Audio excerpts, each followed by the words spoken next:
మన ప్రభువును రక్షకుడైన యేసుక్రీస్తు ప్రభు వారి యొక్క నామములో మీ అందరికీ నా హృదయపూర్వకమైన వందనాలు.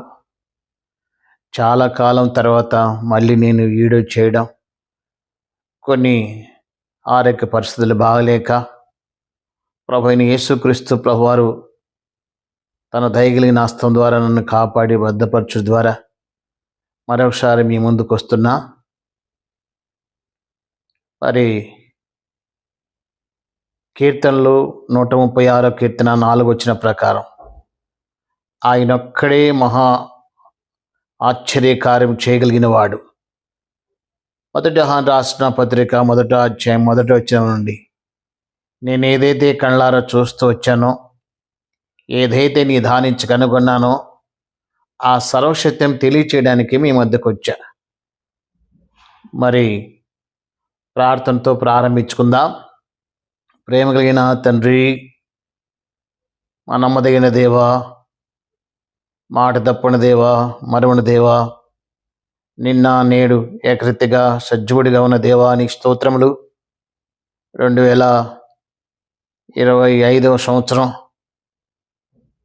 నవంబర్ నెల 10వ తేదీ మరొకసారి మీ పాద సన్నిధికి వస్తుంటుండగా కొద్ది దినాలు అనారోగ్య పరిస్థితులు ప్రభువా ఉన్నప్పుడు కనికరించి మీరు స్వరక్తం ఇచ్చి నన్ను కొన్నదులకై ఆ తప్పితములను పొరపాట్లను మీ సన్నిధిలో ఒప్పుకుంటుండగా సహాయం చేయండి, సరిచేయండి ప్రభువా. ఈ సాక్ష్యం అనేకులు వినగలిగినట్లు ప్రభువా మరి చక్కగా ఈ ఛానల్ను చేయగలట్టు కృప దయచేయమని ప్రభువా. మరి ఇంటున్న వారికి ఆశీర్వదకరంగా ప్రభువా రక్షించబడిన పాపకి ఉద్యోగం దయచేయండి, రక్షణ లేని వారికి రక్షణ, పాప క్షమాపణ ఆత్మీయంగా కురికొలుపుతారండి.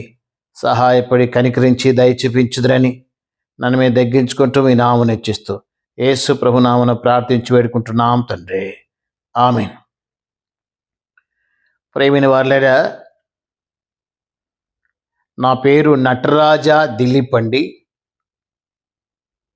మా నాన్నగారి పేరు డాక్టర్ అమర్నాథరావు గారు. మా నాన్నగారు జనరల్ హాస్పిటల్లో సివిల్ సర్జన్గా డాక్టర్గా ఉద్యోగం చేసేవారు. మా అమ్మగారి పేరు బి స్వర్ణలత, ప్రముఖ సినిమా నేపథ్య గాయని. మా అమ్మ రాయలసీమలో ఆర్లగడ్డ సమీపంలో శాగలమర అనే ఊరిలో 1928 మార్చి 10 మా అమ్మగారు జన్మించారు. చిన్నతనంలోనే సంగీతం నేర్చుకొని ఆల్ ఇండియా రేడియోలో పాటలు పాడడానికి మా అమ్మగారు మెడ్రాస్ వచ్చారు. అప్పుడు మా అమ్మగారి నెల జీతం 50 రూపాయలు. మా అమ్మగారు కొండ సింకాసల కమాల్ గారి దగ్గర సంగీత ఓనామాలు నేర్చుకున్నది. ఆల్ ఇండియా రేడియోలో పాటలు గాంపోడ్ రికార్డింగ్లు ఎక్కువ పాడేది. మ్యూజిక్ డైరెక్టర్ మాస్టర్ వేణు గారు అనగా సినిమా హీరో భానుచంద్ర నాన్నగారు మా అమ్మగారికి సినిమా అవకాశం ఇచ్చారు. కస్తూరి శివరావు గారు సినిమాలో మొట్టమొదటిసారిగా కస్తూరి శివరావు గారితో తొలిసారిగా పాటలు పాడారు. రాత్రి అనక పగలనక అనే పాట. రెండో సినిమా పరమానంద శిశువులో అంకినేని నాగేశ్వరరావు గారి హీరో, అందులో నటించింది, పాడింది. అలాగా మా అమ్మగారు 8 భాషల్లో కొన్ని వేల పాటలు పాడారు. తెలుగు, కన్నడ, మలయాళం, హిందీ, కొంకణి, తర్వాత తుళు అనే భాషల్లో ఎన్నో పాటలు పాడారు మా అమ్మగారు. పిఠాపురం నాగేశ్వరరావు గారితోనూ, మాధవి సత్యం గారితోనూ, తర్వాత ఘంటసాల మాస్టర్ గారు, జేవి రాఘవులు గారు, ఎంఎస్ రామారావు గారు, బాలమురళీ కృష్ణ గారు, బి గోపాలం గారు, బాలసుబ్రహ్మణ్యం గారితో జిక్కి గారు, జానకమ్మ గారు, పి లీల గారు, పి సుశీల గారు, రవణమ్మ గారు, విజయలక్ష్మి శర్మ గారు, బి వసంత గారు, వీళ్ళందరితో మా అమ్మగారు కలిసి పనిచేశారు. అయితే మా తల్లిదండ్రులకు మేము 9 మంది సంతానం, 6 కొడుకులు, 3 కూతుర్లు. అయితే మా కుటుంబంలో మేము బాపనోళ్ళం కనుక బాగా దేవాలయంకి వెళ్ళేవారం. మా పెద్దక్క గారికి మాటలు సరిగ్గా రాకపోవడం ద్వారా, నోట్లోంచి ఉమ్ము రావడం ద్వారా మరి మెంటల్ అనుకోవాలి. అలా ఉంటే కుటుంబానికి పెద్ద ఆవిడ, మా అమ్మగారి పూర్తి పేరు బంగార ఆభరణాల స్వర్ణలత. మాకు కొన్ని పొలాలు ఉన్నాయి, కొన్ని లారీలు ఉన్నాయి, డబ్బా కొదవలేదు. మెడ్రాస్ టీ నగర్లో మరి చాలా ఇంద్రభవనం లాంటి పెద్ద ఇల్లు, పనివారు ఉంటారు, మా అమ్మగారికి మేనేజర్ ఉన్నాడు. ఇన్ని ఉండి కూడా నెమ్మది లేని జీవితం. ఏంటి విషయం ఏంటంటే, మా అక్కగారికి మాట రాకపోవడం ద్వారా మరి జిక్కమ్మ గారు, పి లీల గారు, జానకి గారు, తర్వాత సావుకర్ జానకి గారు, తర్వాత డబ్బింగ్ జానకి గారు, మరి వాణిశ్రీ గారు, రాంప్రభ గారు, గిరిజ గారు, వాణశ్రీ, తర్వాత రీట గారు, తర్వాత పుష్పలత గారు, గాయని రమోల గారు, సూర్యకాంతం గారు, మీనాకుమారి గారు, గీతాంజలి, ఇలాంటి వారికి ఎంతోమందికి మా అమ్మగారి కామెడీ పాటలు పాడారు.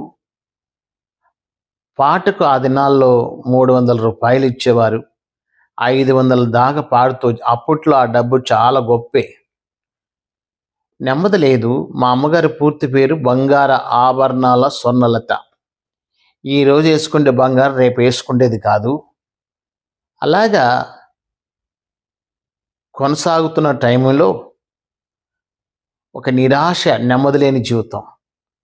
మా అమ్మగారి ఆశ ఏంటంటే, నా కూతురికి మాట రాలేదే, ఇంత సంపాదించిన కూడా అనేక స్థలాలకు దేవుళ్ళు దేవతలు అనబడే వారు అందరి దగ్గరికి వెళ్ళి ఎవరు బాగా చేయలేదని ఒక నిరుత్సాహం, నెమ్మది లేని పరిస్థితులు ఉన్నప్పుడు సినిమా వాళ్ళందరూ మాట్లాడుకున్నారు. సినిమా యాక్టర్ అంజలిదేవి గారు, సినీ నటి కాంచన గారు, రాంప్రభ గారు, ఛాయిదేవి గారు, సూర్యకాంతం గారు, వాణిశ్రీ గారు అందరూ మాట్లాడుకొని గిరిజ గారు దేవుడని పిలువబడుతున్న పుట్టపర్తి సాయిబాబు దగ్గరికి తీసుకుని వెళ్తే ఆయన ఈ బుద్ధి ఇచ్చి నోట్లు వేశారు. మా అమ్మగారు అడిగారు, సాయిబాబు గారు అప్పు చేసేటప్పుడు సినిమాలో 2 యువల గీతాలు పాడారు. ఓ పంచవనెల చిలక, అందులో ఇంకొక పాట ఉంది, కాశీకి పోయాను రామహరి. పవిత్ర బంధంలో 2 సాంగ్స్ పాడింది, గలగల గజ్జల బండి. వాణశ్రీకేమో పి సుశీల గారు, గీతాంజలి గారికి మా అమ్మ పాడింది. అందులో గీతాంజలి గారికి ఇంకొక పాట ఉంది, తంత్రాల మామయ్య నీ మంత్రాలకు చింతకాయలు రాలవయ్యా. ఇలాగా తిరిగి టీ నగర్ పాండి బజార్లో మా ఇంటి ఎదురుగా మ్యూజిక్ డైరెక్టర్ మాస్టర్ వేణు గారి ఇల్లు ఉంది. భానుచంద్ర గారు వాళ్ళ నాన్నగారు. వాళ్ళ అమ్మగారు బక్షింగ్ గారి సావసంలో మంచి విశ్వాసి. మా అమ్మగారు రిహార్స్కి వెళ్ళినప్పుడు భానుచంద్ర వాళ్ళ అమ్మగారు అన్నారు, సునలత గారు, చాముండేశ్వరి దేవికి ఏమైనా మాటలు వచ్చాయా? రాలేదమ్మా. భయపడేవాక ఒక్క వ్యక్తి ఉన్నాడు, ఆయన బాగు చేస్తాడని చెప్పారు. ఎవరు ఆ వ్యక్తి అమ్మ? ఎంత డబ్బైనా ఖర్చు పెడతా, ఆ వ్యక్తి నాకు పరిచయం చేయండి. మా భానుచంద్ర వాళ్ళు అమ్మన్నారు, ఆయన దగ్గర కావాల్సిన డబ్బు ఉందండి, డబ్బు అక్కర్లే. ఎవరు ఆ వ్యక్తి అంటే, బాధపడవు కదా, నిరుత్సాహపడవు కదా, ఆయనే ప్రభు అయిన యేసు క్రీస్తు ప్రభువారని మా అమ్మగారికి చెప్తే, మా అమ్మగారికి ఇష్టం ఉండేది. అమ్మ, నా కూతురికి మాటలు వచ్చినా రాకపోయినా నేను మాత్రం క్రైస్తవుల ఇళ్ళకి వాళ్ళు క్రైస్తువులు కాదు కదండి, కాపులు. వాళ్ళ ఇంటికి దైవజనుడు బక్షింగ్ గారు జహోషాము నుండి మందిరానికి వాళ్ళ ఇంటికి వచ్చేవారు. అయితే వాళ్ళ ఇంట్లో ప్రార్థన జరుగుతూ ఉండి, మా అక్కగారు వెళ్ళడం, దేవుని మాట్లాడడం, ఇంటికి రావడం ఇలా ఉంటే, మా నాన్నగారికి మా అమ్మగారికి కుల ఫీలింగ్ని బట్టి ఇష్టం ఉండేది కాదు. ఒకరోజంతా ఆ బైబిల్ బైబిల్ ఇస్తే మా అక్క బైబిల్ తీసుకుని వస్తే మా అమ్మగారు మా నాన్నగారు ఇంట్లో వచ్చి నెట్టు వేశారు. జెహోషా ఒకరోజంతా బాణచంద్ర ఇంట్లో ఉంచుకొని అక్కడి నుంచి జెహోషా ప్రార్థన మందిరానికి తీసుకుని వెళ్ళారు. ఆ మందిరంలో దైవజనుడు భక్ష్యం గారు తల మీద చేయించి ప్రార్థన చేయగా మా అక్కకు మాటలు వచ్చాయి. మాటలు రాకపోవడమే కాదు, నోట్లోంచి ఉమ్ము రావడం ఆగిపోయింది. అలా దైవజనుడు మా పెద్దక్క గారికి బాప్తిసం ఇచ్చి మరియమ్మ అని పేరు పెట్టాడు. ఆ దైవజనుడే పెళ్లి చేశాడు. మా అక్కగారు అన్నాడు, సంఘానికి వేస్తే మా అక్క ఏడుస్తుంటే మా బావగారు అడిగారు, ఏంటి మరియా ఏడుస్తున్నావు అంటే, అదేం లేదండి, నువ్వు నేను చనిపోతే పరలోక రాజ్యం వెళ్తాం, మరి మా అమ్మో మరి మా నాన్నో అయితే మెడ్రాస్కి వెళ్ళాలి. మెడ్రాస్లో పెద్ద ఇల్లు మాది, పనివారు ఉంటాయి. అయితే మా బాబగారు మా నాన్న దగ్గరికి వెళ్ళి దేవుని వాక్యం చెప్పాడు, మామ పెద్ద వయసు అయిపోయింది కదా, మీరు కూడా యేసు ప్రభువారు నమ్ముకోండి అని. ఈడెవర్రా నన్ను మామట్టాడని చెప్పి ఉమ్ము కేకరిచ్చి మొహం మీద మూస్తే ఉమ్ము దుడుచుకొని దేవుని వాక్యం చెప్పిన మొగసిరి కలిగిన వాడు మా బావగారు. మా అక్క మాట్లాడుతుంటే మా అమ్మగారు ఇంట్లోంచి పరిగెత్తుకుంటూ బయటకు వచ్చేది. ఇదేంటి ఆశ్చర్యం, ఇదేంటి ఆశ్చర్యం. భద్రాచలం వెళ్ళాను, శ్రీశైలం వెళ్ళాను, మహానందికి వెళ్ళాను, నిలువు దోపిడీ చచ్చి ఎవరు బాగు చేయలేదే. యేసుక్రీస్తు ప్రభువారి నమ్ముడు ద్వారా నా కూతురు మాట ఒక నిశ్చయిత. అప్పుడు సినిమా పరిశ్రమ అంతా కూడా మెడ్రాస్లో ఉండేవారండి. అందరూ హైదరాబాద్ వెళ్ళిపోయారు. నాగేశ్వర గారు, తర్వాత రామారావు గారు, కత్తి కాంతారావు గారు, జగ్గయ్య గారు అందరూ హైదరాబాద్ వచ్చారు. మా అమ్మగారు లాస్ట్ పాట పాడడానికి మంగమ్మను ఉతుకుతుండే అందం అబ్బాయి ఏషా బంధం అనే పాట బాలుగారితో పాడాలి. అది ఎక్కడంటే రికార్డింగ్ అండి, హెబ్రోన్ అంటారు కదా, హెబ్రోన్ అంటే ఊరు కాదండి, అది సావాసం. హైదరాబాద్లో, ముస్రీబాద్లో, గోల్కొండ సౌరస్తాలో ఇది ఉంటుంది. అక్కడ మన నందమూరి తారక రామారావు గారు, ఎన్టీ రామారావు గారు స్టూడియో అక్కడ ఉండేది హెబ్రోన్ పక్కన. అక్కడికి మా అమ్మగారు రికార్డింగ్కి వెళ్తే, రికార్డింగ్ అయిపోయినాక మా అక్కగారిని చూడడానికి హెబ్రోన్కి వెళ్ళారు. హెబ్రోన్లో మా అమ్మగారితో పాటు చదివిన వాళ్ళు, మా ఊరి వాళ్ళు, డేజమ్మ గారు, చిత్రమ్మ గారు, మిత్రుడు మార్తక్క గారు,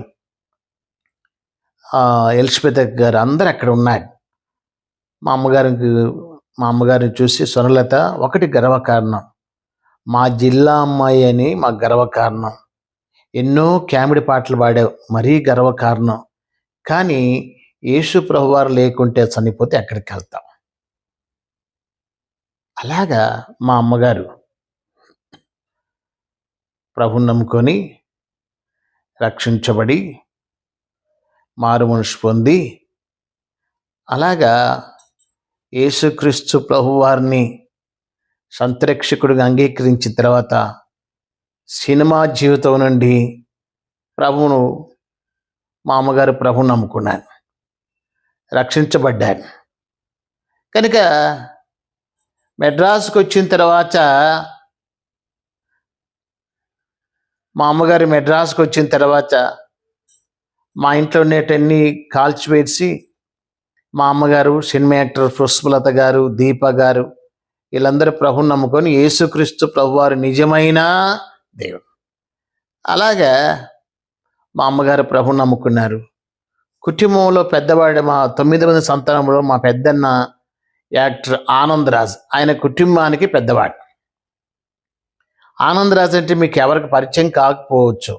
గజ అంటే బాగా నోటాడు. గజ అంటే గ్యాంగ్ లీడర్లో చెవులాగుతుంటాడు. ఆయన పెద్ద ఆయన, మిగతా వాళ్ళంతా అమెరికా, న్యూయార్క్లో డాక్టర్గా ఉద్యోగం చేస్తున్నారు.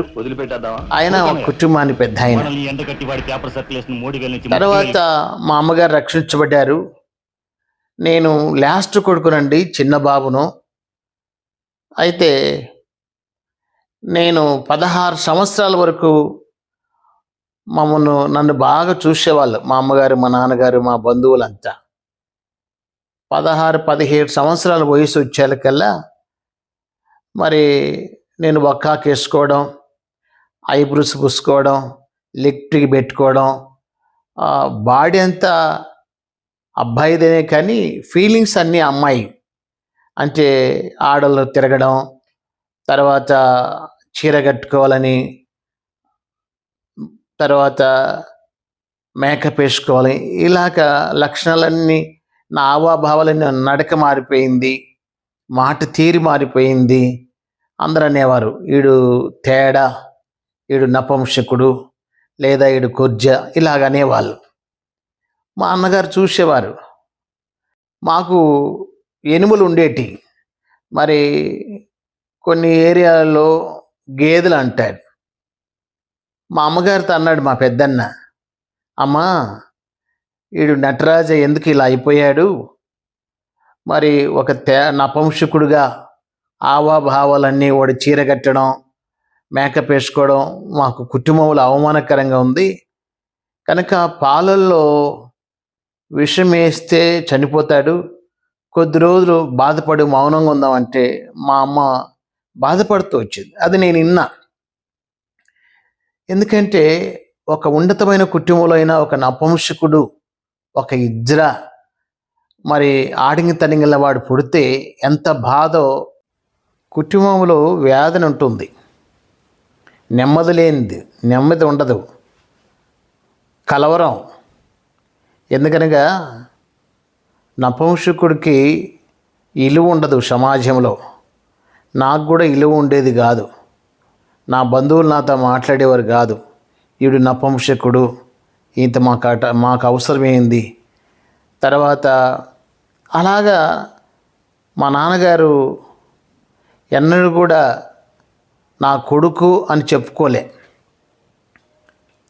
మా ఇంట్లో అందరిని పరిచయం చేస్తాడు మా బంధువులకి మా నాన్న, నన్ను పరిచయం చేయడు. ఎందుకనగా వాడి తేడా, అంత మాకు అవసరమైంది, వాడు నపుంసకుడు కదా అని. మా అమ్మగారు పరిచయం చేసేది. అలాగా ఎన్నో అవమానాలు ఎదుర్కొంటూ వచ్చా. నా రక్త సంబంధికులే నన్ను అసహించుకుంటూ వచ్చా. అందుని బట్టి నేను మా ఇజ్రాయల్తో కలిసి బొంబాయికి వెళ్ళిపోయా. ఆపరేషన్ చేయించుకుందాం, తర్వాత అక్కడే ఉందామని వెళ్ళిపోయి ఒక్క నెలంతా రైల్వే స్టేషన్లలో పనుకోవడం, భిక్షాటన చేయడం. ఇంకా నపుంసకుడు అంటే తెలుసు కదా, అన్ని అలవాట్లు ఉంటాయి.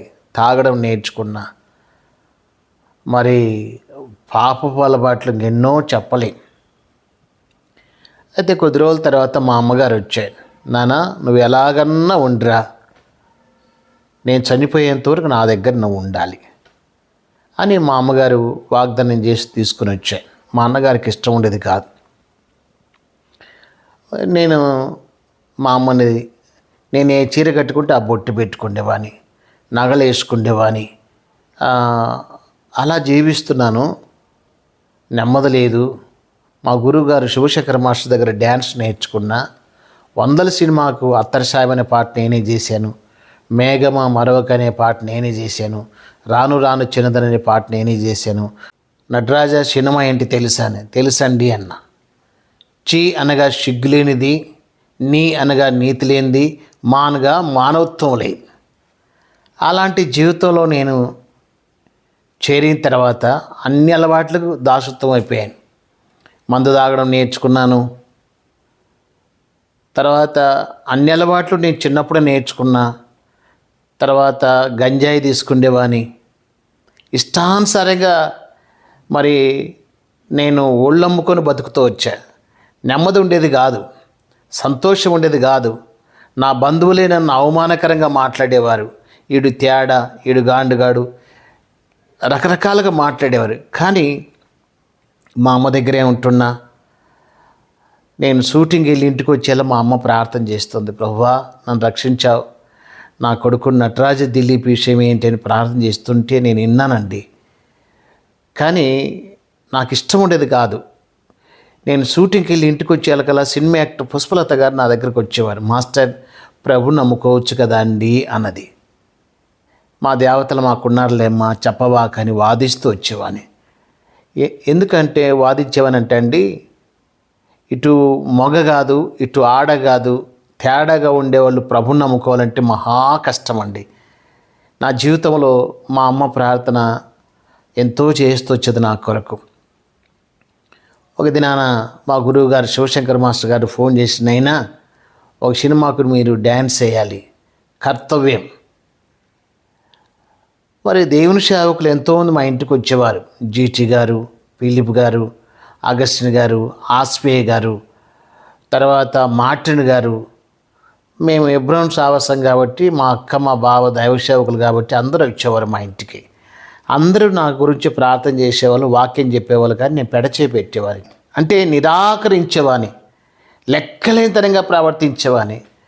దైవ సేవకులందరూ నా కొరకు ప్రార్థన చేసేవారు. మా అమ్మ ప్రార్థన చేస్తుంటే నేను అడిగాను, మమ్మీ నా కొరకు ప్రార్థన చేస్తున్నావు, ఉదయకాలం నాకు 2 వాచ్మెన్ ఉంటారు, సాయంకాలం 2 ఉంటారంటే మా అమ్మ అనేది, నటరాజా డ్యాన్స్ వేయడానికి కారులో వెళ్తుంటావయ్యా, యాక్సిడెంట్ అయ్యిద్ది, నీ బంధువులు కానీ నీ పనివారు కానీ నేను రక్షిస్తారా? అయితే పెడచేవి మరి ఇష్టానుసారంగా ప్రవర్తించి వచ్చేవని.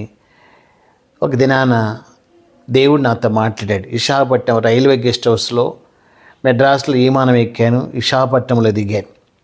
విశాఖపట్నంలో కూడా నపుంసకులను చూస్తే, ఇజ్రాలు చూస్తే అసహించుకునే వాళ్ళు ఉంటారు, గిచ్చే వాళ్ళు ఉంటారు, గేలి చేసే వాళ్ళు ఉంటారు.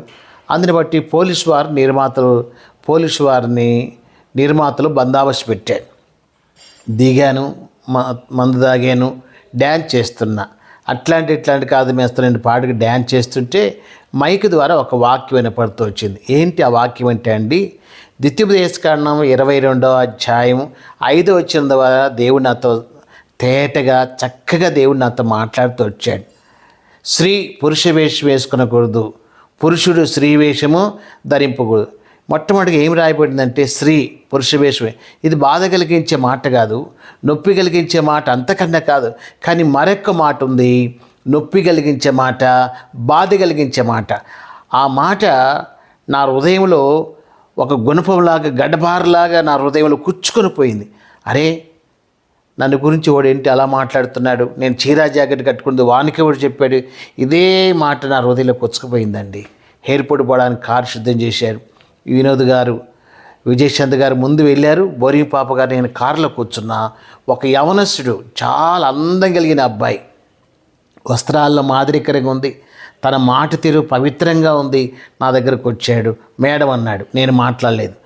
రెండోసారి పిలిచాడు, మూడోసారి అన్నాను.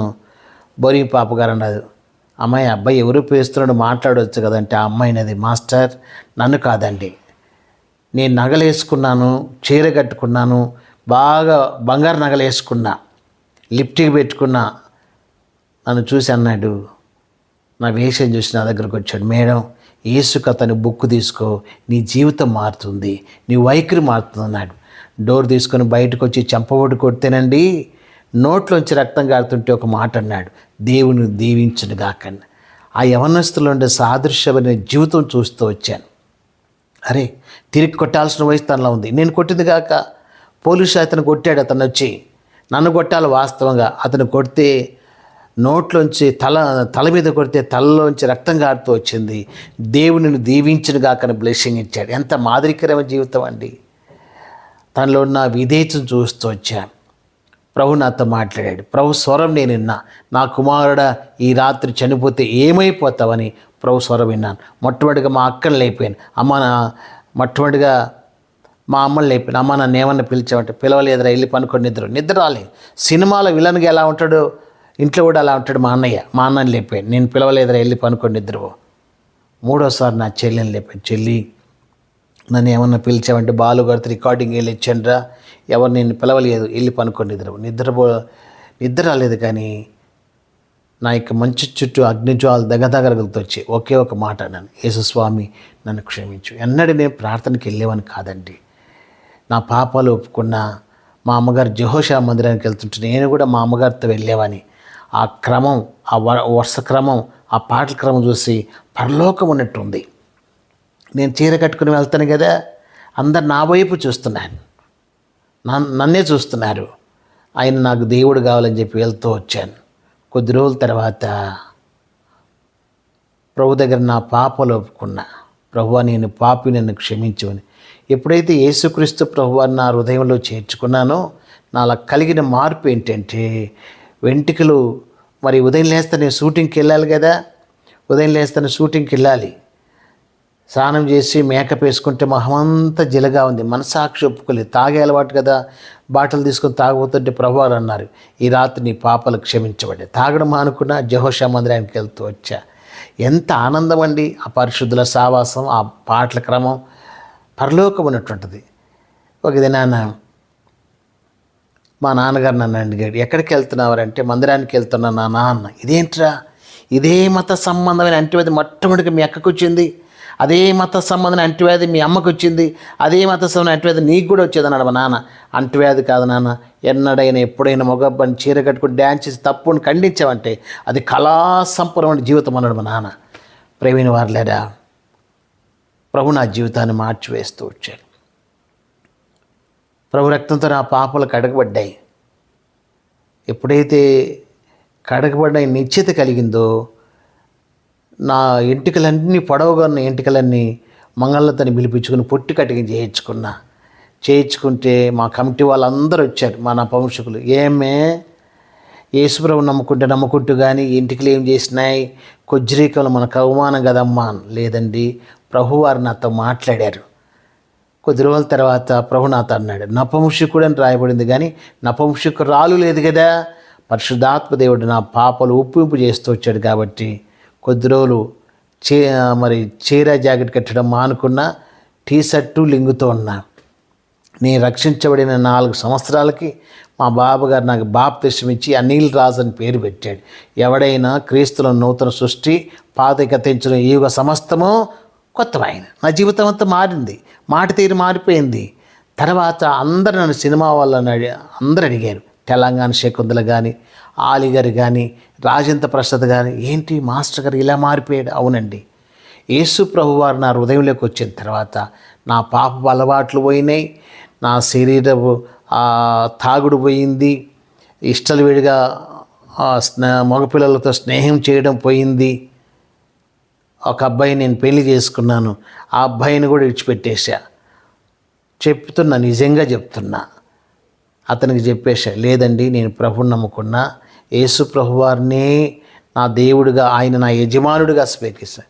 తర్వాత నేను అలాంటివి చేయడం లేదండి. ప్రభువుని నమ్ముకున్న తర్వాత ప్రభు నన్ను సేవ పిలుస్తూ వచ్చాడు. నన్ను వెంబడించుకో, నేను మనుషులు బట్టి జాలగా చేస్తాను. అప్పుడు జయసుధ గారు, భానుచంద్ర గారు, నేను, మాడ వెంకటేశ్వరరావు గారు, సుత్వేలు గారు, తెలంగాణ శకుంతల గారు, షకీల గారు, మేమందరం ఫ్రెండ్స్గా ఉండేవాళ్ళం. ఇది నాన్న ప్రభుని నమ్ముకొని ఇజ్రాయెల్ మధ్య సినిమా వాళ్ళకి వెళ్ళి బైబిల్స్ ఇవ్వడం, నపుంసకులు ఇజ్రాయెల్కి వెళ్ళి బైబిల్స్ ఇవ్వడం ప్రభు నాకు నేర్పిస్తూ వచ్చాను. నేనేం నీతిమంతుడిని చెప్పలే, నేను అబద్ధమాట మానవుని యొక్క నైజం. చాలామంది రకరకాల నన్ను గురించి అపార్థం చేసుకుంటున్నారు. నేను ఒకప్పుడు ఇజ్జలనండి, ఒళ్ళమ్ముకుని బ్రతికవని. కానీ తన దయగలిగిన, కనికరం కలిగిన యేసుక్రీస్తు ప్రభువారి హస్తాలు, ఆయన కనికరింగల దేవుడు కనుక నన్ను కనికరిస్తూ రక్షిస్తూ వచ్చాను. ఆయన క్షమించే మనసు కలిగిన వాడండి. ఒకవేళ మనుషులో మీరు సేవకులు కొంతమంది మీరు క్షమించకపోయినా ప్రభు క్షమించగలిగేవాడు. కనుక చాలామంది సేవకులు ఉన్నారు, నపంసకులకు పరలోక రాజ్యం లేదని. మీలో కొందరు అట్టివారే ఉంటారు, కానీ ప్రభు అయిన యేసుక్రీస్తు నామమున కడగబడి పరిశుద్ధపరచబడిన వారి నీతిమంతులుగా తీర్చబడుతుంది. మగపిల్లలు సాంగత్యం చేయడం అనేది వాక్యానుసారంగా చాలా తప్పు. బైబిల్ గ్రంథంలో చదివిస్తుంది, పురుష సంయోగులైనను అని ఉంది. కనుక ఒకప్పుడు నేను ప్రభువుని ఎరగకముందు ఒక అబ్బాయిని మ్యారేజ్ చేసుకుని ఉన్నా.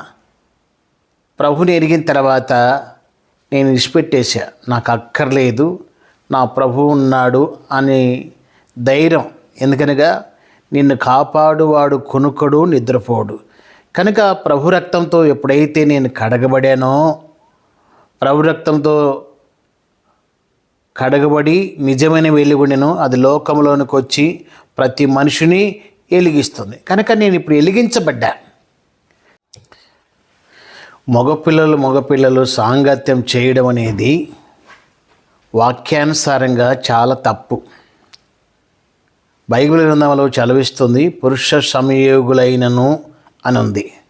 కనుక ఒకప్పుడు నేను ప్రభువుని ఎరగకముందు ఒక అబ్బాయిని మ్యారేజ్ చేసుకుని ఉన్నా. ప్రభుని ఎరిగిన తర్వాత నేను విడిచిపెట్టేశా, నాకు అక్కర్లేదు, నా ప్రభువు ఉన్నాడు అని ధైర్యం. ఎందుకనగా నిన్ను కాపాడువాడు కొనుక్కడు, నిద్రపోడు. కనుక ప్రభు రక్తంతో ఎప్పుడైతే నేను కడగబడానో, ప్రభు రక్తంతో కడగబడి నిజమైన వెలుగునను అది లోకంలోనికి వచ్చి ప్రతి మనిషిని వెలిగిస్తుంది. కనుక నేను ఇప్పుడు వెలిగించబడ్డా. చీకట్ల నుండి, అంధకార సంబంధమైన అధికారము నుండి, శాపగ్రస్తమైన జీవితం నుండి, నాశనకరమైన స్థితి నుండి ప్రభు నన్ను నడిపించి తన స్వరక్తం ఇచ్చి నన్ను కొని యజమానుడు వాడుకొని అర్హమైన పాత్రగా దేవుడు నన్ను వాడుకుంటున్నాడు. కనుక కొంతమంది నాకు సరిపోనోళ్ళు నా మీద శత్రుత్వం కలిగి వాళ్ళ హృదయాల్లో దేవుని ప్రేమ లేకుండా శత్రువుతో ప్రేరేపించబడి రకరకాలుగా బూడిద చల్లుతున్నారు. అది సరైన క్రమం కాదు, పద్ధతి కాదు. ఒక దినాన నువ్వైనా నేనైనా ప్రభు దగ్గర లెక్క చెప్పుకోవాలి. కనుక అవి ప్రభు చూసుకుంటాడు. కనుక ప్రభు కొరకు నమ్మకంగా ఉందాం. దేవుడు తన మాటలు దీవించునుగాక. మీ కొరకు నేను ప్రార్థన చేస్తున్నా. ప్రేమ కలిగిన తండ్రి, మా నమ్మదగిన దేవా, మాట తప్పని దేవా, మరువని దేవా, నిన్న నేడు ఏకరీతిగా సజీవుడిగా ఉన్న దేవా, 2025 సంవత్సరం ప్రభా, మరి నవంబర్ నెల 10వ తేదీ మీ సన్నిధికి వస్తుంటుండగా సహాయం చేయండి. దయగలిగిన దేవుడు, గొప్ప దేవుడు నైనా, సంపూర్ణంగా నీ కృప, మీ కనికరమును, మీ ఏర్పాటు, మీ ఉద్దేశమును దయచేయండి. బలపరిచి సహాయపడదని, ప్రభువుగా, రక్షకుడిగా, దేవుడిగా ఉంటే అద్భుతంలో దయచేయమని ప్రభు, అనేకులకు దీవెనకరంగా, మాదిరికరంగా ప్రభు ఇన్ని వారికి మేలు కలుగునట్లు రక్షించబడిన వ్యక్తి ప్రభు మీ ద్వారా బలం పొందగలిగినట్లు ఈ సాక్ష్యం ద్వారా అనేకులు మార్చబలటి కృప దయచేదురని యేసు ప్రభునామమున ప్రార్థించి వేడుకుంటున్నాం తండ్రి, ఆమేన్. గమనించండి, నాది నా ఛానల్ ఇది అనిల్ రాజ్ ఇవాంజలిస్ట్. సబ్స్క్రైబ్ చేయండి, లైక్ కొట్టండి, మీ పక్క వారికి అందరికీ పరిచయం చేయండి. మీ కొరకు నేను ప్రార్థన చేస్తాను.